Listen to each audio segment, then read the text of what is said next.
Bonjour les cornus, les encornus, les décornus et les décornus. Il y a quelque chose sur l'ammonite que je viens d'entendre de la guide et qui m'a montré, malheureusement, bon, j'ai pas trop le temps de lui demander quel moment remonte cette image, en fait, sur Ammon, c'est-à-dire qu'en fait, le mot ammonite vient de Ammon, c'est-à-dire en Égypte, c'est le dieu bélier, voilà.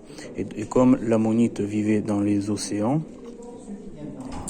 eh bien, en fait, au niveau astrologique indienne, au niveau des auras, et par rapport à l'année chinoise, en fait, de l'élément, je mettrai l'ammonite en aura diurne bélier en année d'eau.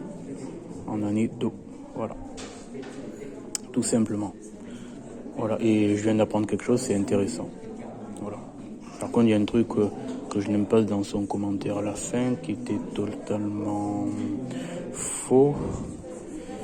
C'est sur le narval, comme quoi ça a été découvert récemment que les licornes, qu'ils ont été trouvées, je veux dire les cornes de... Enfin, que les gens pensaient que c'était des licornes, qui ont été retrouvées, voilà. Enfin, que les gens ne savaient pas jusqu'à la période moderne que des licornes retrouvées, c'était des narvals. Ils croyaient que c'était le truc légendaire, c'est-à-dire l'animal légendaire. En réalité, dans l'astrologie indienne, c'était marqué depuis bien avant, c'est-à-dire en période antique, de la période d'Alexandre le Grand. Voilà, tout simplement.